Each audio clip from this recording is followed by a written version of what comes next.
Okay, class, let's proceed toward the lecture number 8 about pivoting strategies. थोड़ा सा हम revise करने की कोशिश करते हैं कि लास्ट लेक्चर में हमने क्या किया था। हम लोगों ने पढ़ा था Gauss elimination and Gauss Jordan method, जो कि दो हमारे पास मेथड है for the solution of system of linear equations की। तो उसके लिए हमने डिस्कस किया था सिंपल गॉस एलिमिनेशन और गॉस जॉर्डन मेथड। आज हम लोग प्रोसीड करेंगे पिवटिंग स्ट्रेटजीज के ऊपर। इस पिवटिंग स्ट्रेटजीज में हम लोग सबसे पहले ये चीज़ अंडरस्टैंड करने की कोशिश करेंगे कि पिवटिंग होती क्या है और पिवटिंग स्ट्रेटजीज हम लोग अप्लाई कब करते हैं। सो एक बिग क्वेश्चन होता है हमारे पास that why we need pivoting if we have a Gauss elimination method, कि जब हमारे पास गॉस एलिमिनेशन मेथड एक एग्जिस्ट करता है तो हमें पिवटिंग की ज़रूरत क्यों पड़ती है। ऐसी क्या वजह है जिसकी वजह से हम लोग किसी भी सिस्टम को जो है उसमें से कुछ नंबर्स को पिवट करते हैं और पिवट करके उसको एक्सचेंज करते हैं, फिर ऑपरेशंस परफॉर्म करते हैं। तो ऐसी क्या रीज़न है। इस बात को समझने के लिए हम लोग एक जनरल सिस्टम उठाएंगे। जनरल सिस्टम उठाने के बाद उसके ऊपर हम वही चीज़ अप्लाई करेंगे जो हमने लास्ट लेक्चर में पढ़ी थी, बिकॉज हमें पिवटिंग स्ट्रेटजीज को समझना है। सो समझने के लिए हम लोग डायरेक्टली इस पर जंप नहीं करेंगे। हम लोग पहले जो सिस्टम हम लोग पढ़ चुके हैं, सॉरी जो मेथड हम लोग पढ़ चुके हैं वही हम सिस्टम पे अप्लाई करेंगे और देखेंगे कि हमारे सिस्टम पे क्या इफेक्ट पड़ता है और इस इफेक्ट के बाद हम क्यों कर पिवटिंग स्ट्रेटजीज के ऊपर प्रोसीड करते हैं। हमारे पास पिवटिंग स्ट्रेटजीज के दो मेथड हैं। First one is partial pivoting and second is scaled partial pivoting. ठीक है, इन दोनों में बहुत डिफरेंस है। इन दोनों को हम अंडरस्टैंड करने की कोशिश करेंगे। सो हम लोग जो है वो डायरेक्टली सिस्टम की तरफ जाते हैं और एक एग्जांपल है उसी के थ्रू हम लोग समझने की कोशिश करते हैं कि जब हमारे पास गॉस एलिमिनेशन मेथड है तो हमें पिवटिंग की ज़रूरत क्यों पड़ती है। सो अभी आप लोग पिवटिंग का कॉन्सेप्ट बिल्कुल भूल जाएं। हम लोग सिंपली एक सिस्टम उठाएंगे और उस सिस्टम को एनालाइज करेंगे। एनालाइज करने के बाद हम लोग सिंपल वर्ड्स में उसके ऊपर गॉस एलिमिनेशन मेथड लगाएंगे। पिवटिंग स्ट्रेटजीज में हम लोग गॉस एलिमिनेशन मेथड ही करेंगे, गॉस जॉर्डन मेथड नहीं करेंगे। ठीक है, चलन में हम लोग क्या करते हैं, लोअर ट्रायंगुलर मैट्रिक्स को जीरो करते हैं। ठीक है, ओके। अब हमारे पास ये एक लीनियर सिस्टम है। ठीक है, इस लीनियर सिस्टम में हमारे पास, अब आप ऑब्जर्व करें कि हमारे पास कंप्लीट नंबर्स नहीं है। कंप्लीट नंबर्स का मतलब होता है वी हैव 3, 4, 6, 10, मतलब ऐसे नंबर्स जो डेसिमल के फॉर्म में ना हो। अब यहाँ पर हमारे पास 0.003 जो नंबर है ये हमारे पास बहुत ही स्मॉल नंबर है कंपैरेटिवली टू अदर नंबर्स। अब 59.14 है, ये बिग है कंपैरेटिवली टू दिस नंबर। 5.291 है, ये भी बिग नंबर है। 6.130 ये भी स्मॉल कह रही हूँ बिग नंबर है। एंड 46.78 ये भी बिग नंबर है कंपैरेटिवली टू दिस नंबर। अब ये जो सिस्टम है ये कंप्राइज कर रहा है हमारे पास बहुत ही स्मॉल नंबर से और उसके बाद बहुत ही बिग नंबर से।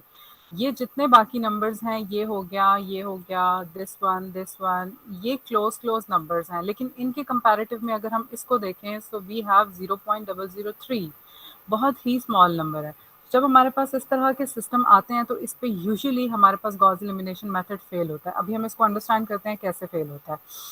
यहाँ पे हमें एग्जैक्ट सोल्यूशन प्रोवाइड किया गया है जिसमें x1 की वैल्यू हमारे पास आती है एग्जैक्टली 10 और x2 की वैल्यू आती है हमारे पास 1।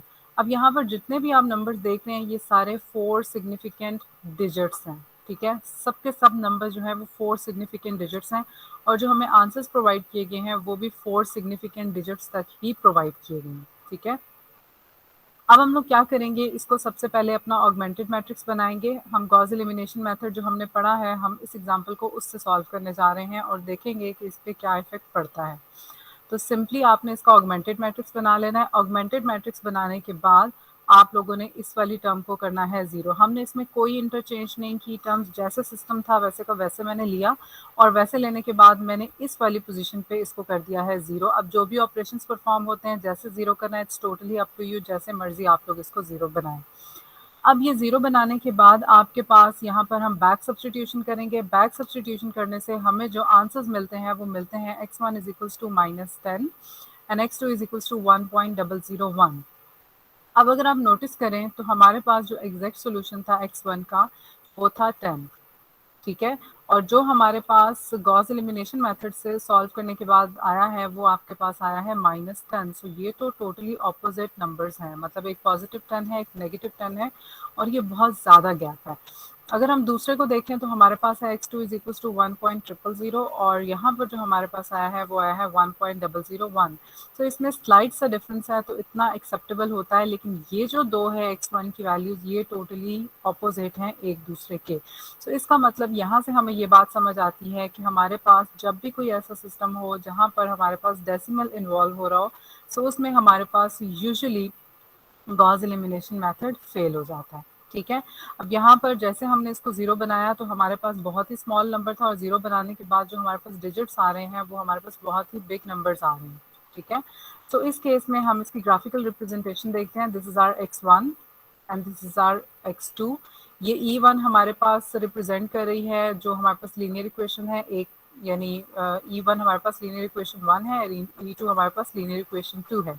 अब इनका जो एग्जैक्ट सोल्यूशन है इसके अकॉर्डिंगली ये इस पॉइंट पे एक दूसरे को मीट कर रही थी। ठीक है, मीट करके ये हमारे पास एक्चुअल वो पॉइंट था जहां पे ये मीट कर रही थी and this is our exact solution जो हमें दिया गया था। अब ये वाला जो हमारे पास आ रहा था सोल्यूशन वो यहाँ पर कहीं पे आ रहा था, सो ये केस हमारे पास बन जाता है डाइवर्जेंस का। सो हमारे लिए ये बिल्कुल भी एक्सेप्टेबल मेथड नहीं है कि जब भी हमारे पास डेसिमल में कोई भी नंबर्स हों या सिस्टम्स हों तो उसमें हम गॉस एलिमिनेशन मेथड नहीं लगा सकते। अब हम लोग करेंगे क्या, हम सेम सिस्टम उठाएंगे जो हमने वहां पर लिया है और उसको हम लोग पार्शियल पिवटिंग से सॉल्व करेंगे। पार्शियल पिवटिंग का अब हम लोग कॉन्सेप्ट समझने की कोशिश करेंगे कि पार्शियल पिवटिंग में हमने करना क्या है। दो के इसमें भी हम गॉस एलिमिनेशन मेथड ही अप्लाई करेंगे, लेकिन स्टार्ट में हम लोग पार्शियल पिवटिंग करेंगे जिसकी वजह से हमारी रोज किसी तरह से स्वैप होंगी, कोई मेथड हम फॉलो करेंगे और उसके बाद हम लोग गॉस एलिमिनेशन मेथड लगाएंगे और फिर देखेंगे कि क्या हमारा मेथड सक्सेसफुल होता है या नहीं होता। सो सेम वही एग्जांपल है जिस पे हमने डायरेक्ट कॉज एलिमिनेशन मेथड लगाया था और वो फेल हो गया था। सो यहाँ पर अब हम लोग सबसे पहले अप्लाई करेंगे partial pivoting. Partial pivoting apply करने के लिए आप लोगों ने क्या करना है, सबसे पहले इसको ऑगमेंटेड मैट्रिक्स बना लेना है। ठीक है, ऑगमेंटेड मैट्रिक्स बनाने के बाद आपने सबसे पहले ऑब्जर्व करना है कि जो आप लोगों के पास दोनों रोज है, this is R row 1 and this is R row 2, इसके जो फर्स्ट एलिमेंट्स हैं उनमें से बड़ा एलिमेंट कौन सा है। ठीक है, पार्शियल पिवटिंग में सिर्फ हम लोग जितनी भी रोज होती हैं उनके फर्स्ट एलिमेंट्स को देखते हैं कि उसमें से बड़ा एलिमेंट किस रो में आ रहा है। अब यहाँ पर हमारे पास जो बड़ा नंबर है वो 5.291 है और 0.003 ये छोटा है, तो इसके लिए हमने इस रो के इस एलिमेंट को पिवट कर लेना है। पिवट करने से हमारे पास क्या होगा कि ये रोज आपस में इंटरचेंज हो जाएंगी। तो सिंपल आपने क्या करना है, इसको इंटरचेंज करना है। इंटरचेंज करने के बाद आप लोगों के पास 5.291 टॉप पे आ गया और ये जो रो 1 थी वो सेकेंड नंबर पे आ गई। इसके बाद आप लोग अप्लाई करेंगे Gauss elimination method. Simple partial pivoting में हम लोगों ने क्या करना होता है कि जितनी भी रोज हैं उन रोज के फर्स्ट एलिमेंट्स को चेक करना होता है कि किस रो का फर्स्ट एलिमेंट बड़ा है। जो बड़ा होगा उसको आपने टॉप पे ले जाना है, फर्स्ट पोजीशन पे ले जाना है और वहां से आपने अपना प्रोसीजर स्टार्ट करना है।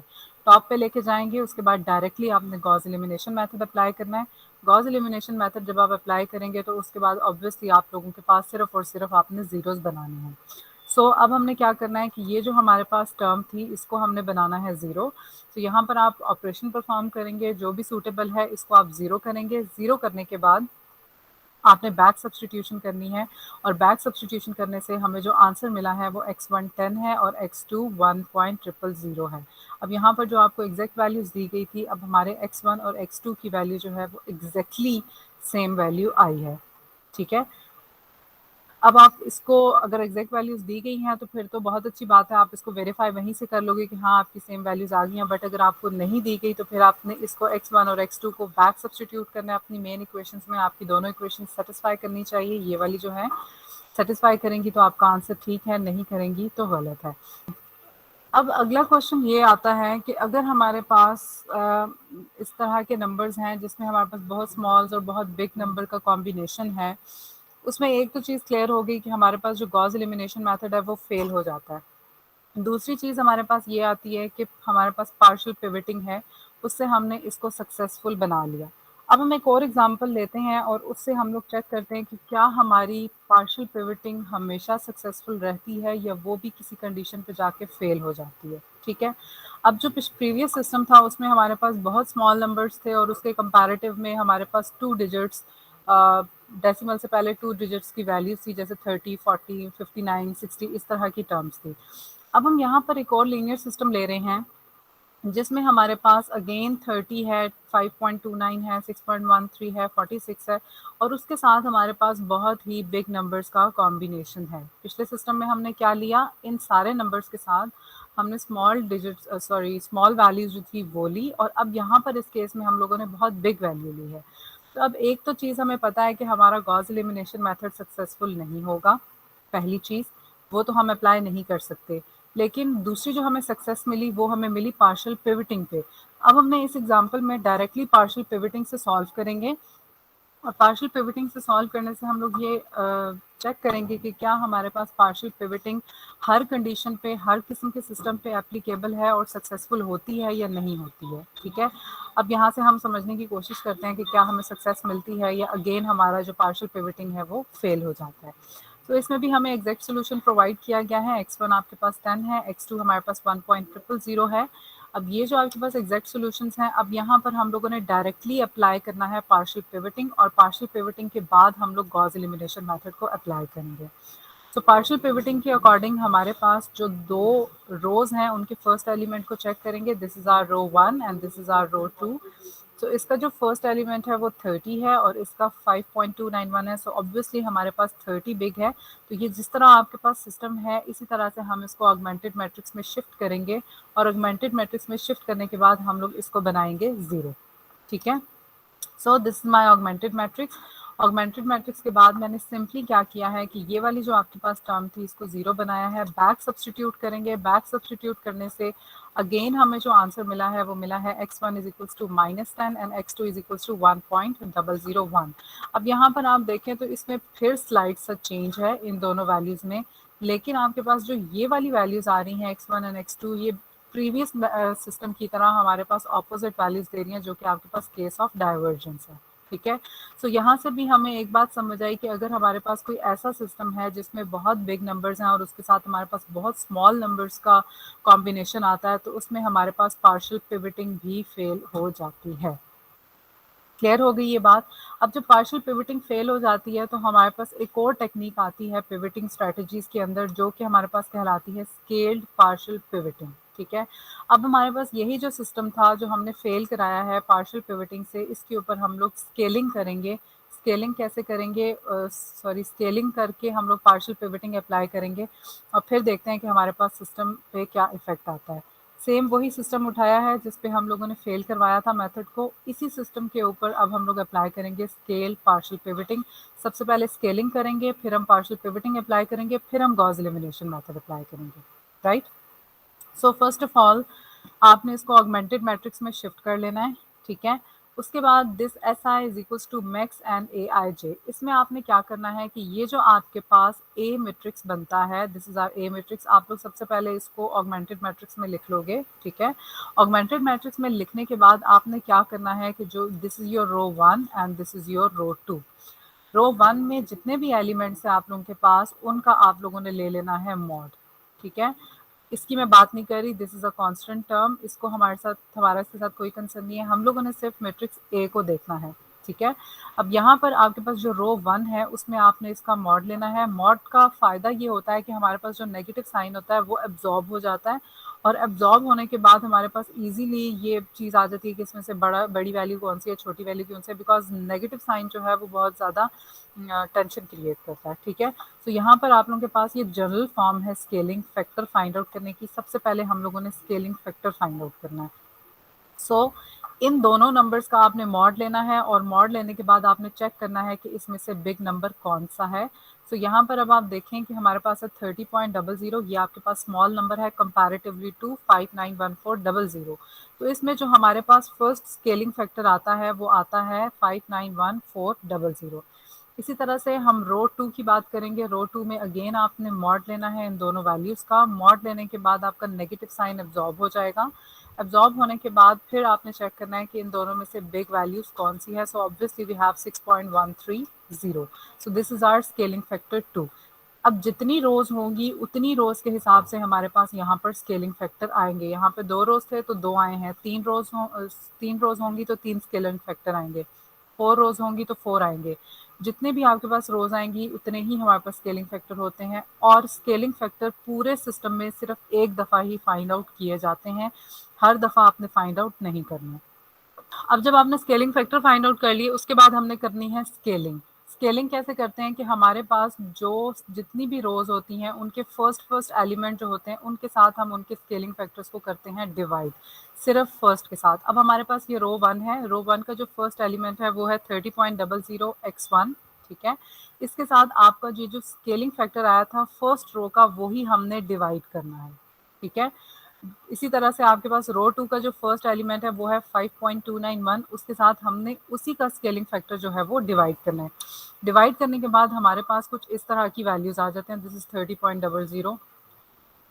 इसको जब हम डिवाइड करेंगे तो आपके पास आता है 5.0 इंटू 10⁻⁻5, और दूसरे में आपके पास आता है 0.8631। हमारे पास 30 फर्स्ट एलिमेंट था, इसको हमने स्केलिंग फैक्टर से डिवाइड किया तो हमारे पास ये आया। इसी तरह से रो 2 का फर्स्ट एलिमेंट 5.291 था, इसको हमने इस स्केलिंग फैक्टर से डिवाइड किया तो हमारे पास आया 0.8631, ठीक है। अब जब आपने ये फाइंड आउट कर लिया है तो इसमें से अब आपने चेक करना है कि इन दोनों में से बिग वैल्यू कौन सी है, ठीक है। अब यहाँ पर अगर आप देखें तो हमारे पास जो बिग वैल्यू आती है वो है 0.8631, राइट। तो इसके अकॉर्डिंगली हम लोग अपनी इन रोज को स्वैप करेंगे। अब जो आपके पास सेकंड रो है वो उसकी स्केलिंग हमारे पास ग्रेटर आ रही है कंपैरेटिवली टू रो 1, तो हमने रो 1 को रो 2 से स्वैप कर देना है लाइक दिस। अब 5.291 वाली रो जो है वो टॉप पे आ गई, और 30.00 वाली रो जो है वो हमारे पास सेकंड पोजीशन पे आ गई। इसके बाद सिंपल आपने क्या करना है, इसको आपने 0 बनाना है। उसी तरह से हम लोग यहाँ तक आपकी स्केलिंग कंप्लीट हो चुकी है, स्केल पार्शियल पिवटिंग हमारी कंप्लीट हो चुकी है। अब हम लोग अप्लाई करेंगे Gauss elimination method. Gauss elimination method apply करेंगे, इसको आप 0 करेंगे। 0 करने के बाद आप बैक सब्सटीट्यूट करेंगे। यहाँ पे मैंने डायरेक्ट लिखा है, अभी हम आगे 2 एग्जाम्पल्स डिस्कस कर लेते हैं, उसमें मैंने स्टेप बाय स्टेप क्वेश्चन किए हैं। ये मैं आपको सिर्फ समझाना चाह रही थी इसलिए मैंने डायरेक्ट लिखा है। तो यहाँ पर आपके पास जो x1 है वो 10 है, और x2 आपके पास 1.000 है। जो हमारे पास एग्जैक्ट वैल्यूज दी गई थी वहाँ से हम लोगों ने ये चीज़ फाइंड आउट कर ली है, और अब हमारे पास ये बिल्कुल एग्जैक्ट वैल्यूज के इक्वल आंसर्स आए हैं। So that is the difference. अब मैं थोड़ा सा समराइज कर लेती हूँ। जब भी हमारे पास कोई ऐसा सिस्टम होता है जिसमें हमारे पास कंप्लीट नंबर्स होते हैं, डेसिमल इन्वॉल्व नहीं होते, तो हमारे पास जो गॉस एलिमिनेशन मेथड है वो सक्सेसफुल रहता है। लेकिन अगर ऐसे सिस्टम्स अराइज हो जाते हैं जिसमें हमारे पास डेसिमल इन्वॉल्व हो जाए, तो उसमें हम लोगों ने देखना होता है कि हमने पार्शियल पिवटिंग कब अप्लाई करनी है और स्केल पार्शियल पिवटिंग कब अप्लाई करनी है। अगर तो आपको मेंशन किया जाता है कि जी आपने पार्शियल पिवटिंग अप्लाई करना है, ये स्केल पार्शियल पिवटिंग अप्लाई करना है, फिर तो टेंशन ख़त्म है। लेकिन अगर आपको मेंशन नहीं किया जाता तो आपने सबसे पहले चेक करना है कि सिस्टम में कॉम्बिनेशन किन किन नंबर्स का है। लेकिन अगर आपके पास स्मॉल नंबर्स के साथ साथ बिग नंबर्स का भी कॉम्बिनेशन है तो फिर आपने पार्शियल पिवटिंग अप्लाई करना है। और स्केल पार्शियल पिवटिंग आप उस वक्त अप्लाई करेंगे जब आपके पास बहुत बिग नंबर्स हैं, लाइक 10,000, 5,000, और उसके कंपैरेटिवली आपके पास डेसिमल में नंबर्स आ रहे हैं, तो फिर आपने स्केल पार्शियल पिवटिंग अप्लाई करनी है, ठीक है। और ये आपको आइडिया हो जाएगा जब आप ये एग्जैक्ट वैल्यूज फाइंड आउट करेंगे कांस्टेंट कोफिशिएंट्स की, तो जब ये बैक सब्स्टिट्यूट करेंगे अपनी इन सिस्टम ऑफ लीनियर इक्वेशंस में, तो ये कभी भी सेटिस्फाई नहीं होंगी। तो अगर ये सेटिस्फाई हो रही हैं, इट्स मीन कि आपने राइट पिवटिंग स्ट्रेटजीज अप्लाई की हैं, और अगर नहीं हो रही तो इसका मतलब है कि आपने रॉन्ग जो है वो पिवटिंग स्ट्रेटजीज अप्लाई की हैं। ओके, अब हम लोग एग्जांपल लेते हैं, थोड़ी सी डिफिकल्ट सी एग्जांपल है जिसमें हम लोग 4 या 3 देखते हैं कितनी है। यस, 4 हमारे पास लीनियर इक्वेशन है, सिस्टम ऑफ लीनियर इक्वेशन है जिसमें 4 लीनियर इक्वेशंस है हमारे पास, और इस पे हम लोगों ने अप्लाई करना है पार्शियल पिवटिंग। इसमें अब 2 पे तो हमारे पास बहुत सिंपल था कि हमने एक दफ़ा जो है वो pivoting strategy partial pivoting apply की थी, लेकिन जब हमारे पास 4 रोज होंगी तो उसके अकॉर्डिंगली हमारे पास पिवटिंग स्ट्रेटजी भी चेंज हो जाएगी। तो उसको हम देखते हैं कि कैसे करेंगे। सबसे पहले आपने ऑगमेंटेड मैट्रिक्स बना लेना है। A X is equals to B की फॉर्म में आप इसको शिफ्ट कर लें, ठीक है। डायरेक्टली ऑगमेंटेड मैट्रिक्स बनाना चाहते हैं तब भी अप टू यू है, जैसे आप कंफर्टेबल हो। अब यहाँ पर हमारे पास 4 जो है वो कोफिशिएंट्स हैं x1 टू x4, तो अब यहाँ पर फर्स्ट में x1 x2 है और बाकी हमारे पास 2 नहीं है, तो हम उसकी जगह पे 0 लगाते हैं। और ये आपके पास x मैट्रिक्स है जो कि x1 से x4 तक जा रहा है। इसी तरह से सेकंड रो में अगर आप देखें तो आपका x4 मिसिंग है इसमें, तो वो हमने 0 लगा दिया। थर्ड में हमारे पास x1 मिसिंग है, यहाँ पर भी 0 लगा दिया। एंड फोर्थ रो में हमारे पास x1 x2 दोनों मिसिंग है, तो यहाँ पे हमने 1 और 2 की जगह पे 0 लगा दिया। And this is our matrix B, ये हमने एज इट इज लिख दिया। इस सिस्टम में मैंने कोई चेंज नहीं किया, मैंने यहाँ पे पार्शियल पिवटिंग अप्लाई करनी है। सो जैसे सिस्टम है मैं वैसे का वैसे ही ले लूँगी। मैं बिल्कुल ऐसे नहीं चाहूँगी कि यहाँ पर x1 1 आ रहा है तो मैं इसको टॉप पे ले लूँ या मैं इसको स्वैप कर लूँ, बिल्कुल ज़रूरत नहीं है। जैसे सिस्टम है उसको ऐसे ही उठाना है। उठाने के बाद आप इसका ऑगमेंटेड मैट्रिक्स बनाएंगे लाइक दिस। ऑगमेंटेड मैट्रिक्स बनाने के बाद सबसे पहले आपके पास जितनी भी रोज हैं, रो 1, रो 2, रो 3 एंड रो 4, इन चारों रोज के जो फर्स्ट एलिमेंट्स हैं उनको आपने देखना है और उसके बाद आपने ये एनालाइज करना है कि कौन सा वाला जो नंबर है वो बड़ा है। तो अब यहाँ पर हमारे पास जो नंबर बड़ा है वो है 1, ठीक है। सो सिंपली आपने क्या करना है कि ये जो रो 1 है इसको आपने स्वैप कर देना है रो 2 से। सो हमने यहाँ पे स्वैप किया, तो अब ये पूरी की पूरा स्वैप करना है, ऐसा ना हो कि एक डिजिट पहला स्वैप कर दें, बाकी पूरा स्वैप करना है। और ये भी याद रखना है अगर सिस्टम में कहीं पे माइनस के साथ वैल्यू आ रही है, -0.02x1 है, तो फिर नेगेटिव भी लिखना है। स्टूडेंट्स भूल जाते हैं नेगेटिव का साइन लगाना, वो गलती हो जाएगी फिर। रो 1 रो 2 को आप स्वैप करेंगे। स्वैप करने के बाद ये अब आप लोगों के पास फाइनल सिस्टम बना है। सो इस सिस्टम के अकॉर्डिंग 2 जीरोस हमारे पास ऑलरेडी हैं, तो इसको हमने 0.02 को बनाना है 0। इसको 0 बनाने के लिए जो हमने ऑपरेशन परफॉर्म किया है वो ये वाला ऑपरेशन है। R2 में हमने चेंज लेकर आना है, जिसमें हमने चेंज लाना होता है वो हम पहले लिखते हैं, फिर एरो लगाते हैं, फिर उसी में से हम लोग जो जिसके साथ ऑपरेशन परफॉर्म करना होता है उसमें से सब्ट्रैक्ट करना है, ऐड करना है, जो भी करना है हम इस तरह से लिख लेते हैं। तो लिखने के बाद आपने सिस्टम को सॉल्व किया, सॉल्व करने के बाद हमारे पास ये वाली चीज़ आ गई। अब यहाँ पर आप देखें कि हमारे पास यहाँ पर जीरोस बन गए हैं। अब हमने आगे प्रोसीड करना है।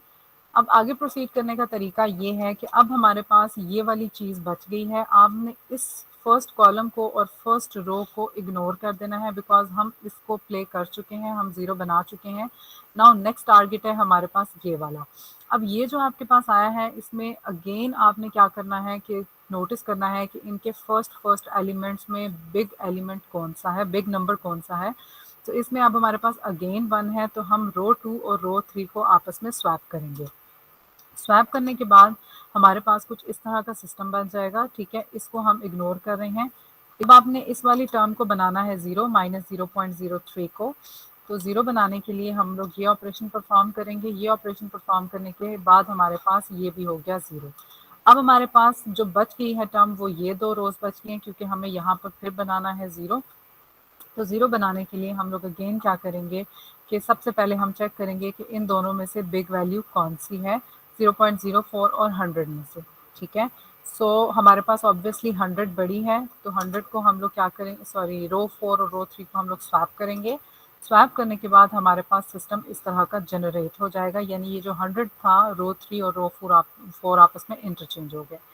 इंटरचेंज करने के बाद अब हम लोग इसको बनाएंगे 0.04 को। इसको 0 बनाने के लिए हम लोगों ने ये ऑपरेशन परफॉर्म किया है। इस ऑपरेशन को परफॉर्म करने के बाद हम लोगों ने इसको बना लिया 0। यहाँ तक अब हमारे पास कंप्लीट हो चुकी है पार्शियल पिवटिंग। अब आपने देखा है कि जितनी रोज होंगी उतनी दफ़ा ही हमने पार्शियल पिवटिंग अप्लाई करनी होगी। 4 रोज थी तो हमने 4 टाइम्स पार्शियल पिवटिंग अप्लाई की है। पहली दफ़ा जब हम फर्स्ट एग्जांपल हम लोग डिस्कस कर रहे थे उसमें 2 रोज थी, तो हमने एक दफ़ा ही पार्शियल सॉरी 2 दफ़ा नहीं, एक दफ़ा हमने पार्शियल पिवटिंग अप्लाई की थी, ठीक है। तो ये रोज पर डिपेंड करती है कि हमारे पास कितनी रोज हैं और हमने किस तरह से जीरोस बनाने हैं, किस तरह से हमने पार्शियल पिवटिंग अप्लाई करनी है। यहाँ पे अब आप लोग सिंपली बैक सब्सटीट्यूशन करेंगे। बैक सब्सटीट्यूशन से हमारे पास आता है x4 इज इक्वल्स टू 4 इस वाली इक्वेशन से, ठीक है। देन हम लोगों ने ये वाली इक्वेशन कंसिडर की, इससे हमारे पास x4 की वैल्यू हमें गिवन थी। आप यहाँ पे सब्सटीट्यूट करेंगे। सब्सटीट्यूट करने के बाद इसको सिंप्लीफाई करेंगे तो आपके पास x3 की वैल्यू आ जाएगी। देन हम लोगों ने इसकी इक्वेशन जनरेट करनी है। इक्वेशन जनरेट करने के बाद x3 x4 की वैल्यूज़ हैं, आप इसके अंदर सब्सटीट्यूट करेंगे और आपके पास x2 की वैल्यू आ जाएगी। इसी तरह से ये अभी आप लोगों के पास इक्वेशन है, सो ये हमारे पास इक्वेशन है। सो यहाँ पर आपने x2 और x3 की वैल्यूज को सब्स्टिट्यूट करना है, तो हमारे पास x1 की वैल्यू आ जाएगी। सो x4, x3, x2 and x1, this is the final answer. अब आप इसको अपने सिस्टम में बैक पुट करेंगे तो ये आपकी सेटिस्फाई करेंगी। So that's done. ठीक है, ये जो पार्शियल पिवटिंग की एग्जांपल है ये 4 के साथ की है। अब जितने भी आपके पास सिस्टम में इक्वेशंस आएंगी उसके अकॉर्डिंगली ही आपने इसको लेके प्रोसीड करना है। ओके, अब हम स्केल पार्शियल पिवटिंग से एक एग्जांपल करते हैं जिसमें हम 3 जो हैं वो रोज कंसिडर करेंगे। ऐसा सिस्टम है जिसमें 3 लीनियर इक्वेशंस हैं और it is again the combination of small and big numbers. ठीक है, 0.9 है, 0.8 है, ये स्मॉल नंबर्स हैं। इसी तरह से 2.11 है, 10 है, बिग नंबर्स हैं। सो अब हम इसके ऊपर अप्लाई करेंगे scale partial pivoting. Scale partial pivoting के लिए सबसे पहले आप अपने सिस्टम को सेपरेट कर लें ax is equals to b की फॉर्म में। अगर आप नहीं करना चाहते, आप डायरेक्ट ऑगमेंटेड मैट्रिक्स बनाना चाहते हैं तो वो भी आप बना सकते हैं। It's totally up to you. अब ये नेगेटिव साइन था तो मैंने साथ में नेगेटिव लगाया है, जहाँ पे पॉजिटिव था उसको मैंने ऐसे ही लिख दिया है नेगेटिव। उसके बाद अब आपने इसको ऑगमेंटेड मैट्रिक्स में शिफ्ट करना है। ये हमारे पास ऑगमेंटेड मैट्रिक्स इसका बन गया है। अब स्केल पार्शियल पिवटिंग में हम लोग क्या करते हैं कि हम सबसे पहले स्केलिंग फैक्टर फाइंड आउट करते हैं। स्केलिंग फैक्टर फाइंड आउट करने के लिए this is R row 1, this is R row 2 and this is R row 3। सबसे पहले रो 1 के हम लोगों ने स्केल फैक्टर फाइंड आउट करना है। तो ये जितने भी हमारे पास नंबर्स हैं इनका हम लेंगे मॉड। मॉड लेने के बाद हमारे पास ये पॉजिटिव में कन्वर्ट हो जाएगा, बाकी ऑलरेडी पॉजिटिव है, उन पर कोई इफेक्ट नहीं पड़ेगा। तो इसमें से हमारे पास जो बिग नंबर है वो कौन सा है? सो रो 1 का जो स्केलिंग फैक्टर आ गया वो हमारे पास 4.21 आ गया। तो ये जो तीनों स्केलिंग फैक्टर हैं ये हमने इस तरह से फाइंड आउट कर लिए, S1, S2 and S3। Right, अब हम लोगों ने करनी है स्केलिंग। स्केलिंग करने के लिए आप लोगों के पास सबसे पहला एलिमेंट हमारे पास क्या है? 2.001। इसको हम लोग फर्स्ट स्केलिंग फैक्टर से जो है वो डिवाइड कर देंगे। राइट, तो हमारे पास आंसर आ गया 0.501। देन आपके पास आता है A21, दिस, ये इसको आपने डिवाइड कर देना है 10.2 से, तो आपके पास आता है 0.393। देन वी हैव 1.09 और इसके साथ हम डिवाइड करेंगे 1.09 को, तो हमारे पास आता है 1। अब आपके पास फर्स्ट पोजीशन पे इन तीनों को हमने एनालाइज करना है। सो सबसे फर्स्ट पे आता है ये वाली रो आती है, सेकंड पे हमारे पास ये आती है और थर्ड पे ये आती है। ठीक है, अब आप लोगों ने ये जो स्केलिंग फैक्टर फाइंड आउट करने हैं ये हमेशा एक ही दफ़ा फाइंड आउट करने हैं, इसको बार बार नहीं करना। ठीक है, लेकिन ये वाली जो स्केलिंग है ये हम लोग स्टेप बाय स्टेप आगे करेंगे। अब यहाँ से आप लोगों ने इसके अकॉर्डिंगली ये जो सिस्टम है इसको रीअरेंज करना है। ठीक है, रीअरेंज करने से हमारे पास कुछ इस तरह का सिस्टम बन जाएगा। अब अगर आप चाहें तो आप फर्स्ट पे थर्ड वाली रो को रखें और सेकंड पे आप फर्स्ट वाली रो को रखें और देन थर्ड पे आप इस रो को रखें। लेकिन अगर आप नहीं करना चाहते तो आप सिंपल इन तीनों में से जो बिग वाला स्केलिंग आ रही है उसको आप टॉप पे ले जाएं और आगे सिस्टम में जाके उसको चेंज कर दें। It's totally up to you. ठीक है, अब यहाँ पर आप देखें तो मैंने सिर्फ रो 3 और रो 1 को इंटरचेंज किया है। ठीक है, सो इससे क्या होगा कि मेरे पास जो रो 1 है वो थर्ड पोजीशन पर चली जाएगी और मुझे अगेन इन दोनों को 0 बनाने के बाद दोबारा से स्केलिंग करनी पड़ेगी। ठीक है, तो अगर आप एक दफ़ा ही इसके अकॉर्डिंगली इस सिस्टम को अरेंज कर लेते हैं तो आपको शायद दोबारा स्केलिंग ना करनी पड़े। सो अब हम क्या करेंगे कि हमने सिंपली रो 1 और रो 3 को इंटरचेंज कर लिया बिकॉज हमारे पास सबसे बिग जो स्केलिंग वैल्यू आ रही थी वो इसकी रो 3 की आ रही थी। अब इसके अकॉर्डिंगली हम लोग इन दोनों टर्म्स को बनाएंगे 0। 0 बनाने के लिए हमारे पास ये दो ऑपरेशंस हैं R2 and R3। In operations को परफॉर्म करने से हमारे पास बनता है ये दोनों 0।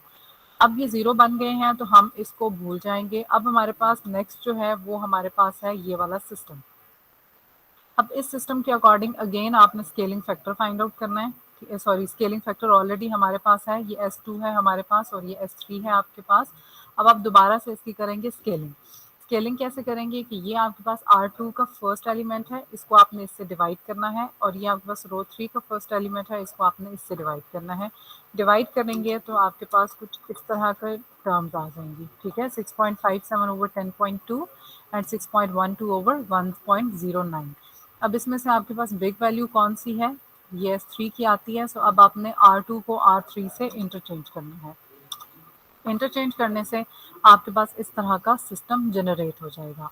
अब हमारा नेक्स्ट टारगेट क्या है कि हमने इसको बनाना है 0, इसको आप 0 बनाएंगे और 0 बनाने के लिए हम इस तरह वाले ऑपरेशन को परफॉर्म करेंगे। रो 3 में हमारे पास चेंज आ रहा है, सो रो 3 के लिए हम लोगों ने इस ऑपरेशन को परफॉर्म करना है। ये ऑपरेशंस मैंने परफॉर्म करके यहाँ पे लिखे हैं। अब आप इसको 0 बना लेंगे। अब हमारे पास ये मेथड यहाँ पर स्टॉप हो जाएगा बिकॉज गॉस एलिमिनेशन में लोअर वाले जो होते हैं हम उसको 0 बना लेते हैं। यहाँ से आपने करनी है बैक सब्सटीट्यूशन। बैक सब्सटीट्यूशन करने से हमारे पास x3 की वैल्यू आ जाएगी। सबसे पहले हमने इसको चूज़ किया है, दिस वन। यहाँ से हमारे पास x3 आ गया 5.12। फिर आपने इसको चूज़ करना है, यहाँ से आपके पास आएगा -6.12 x2 एंड -0.68। अब x3 की वैल्यू है, इस जगह पे आप सब्सटीट्यूट करें। सब्सटीट्यूट करने से आपके पास x2 की वैल्यू आ जाएगी। देन हमारे पास x1 है, ये वाली जो है इसको आपने पुट करना है और यहाँ पर आपने x2 और x3 को रिप्लेस करना है। रिप्लेस करने के बाद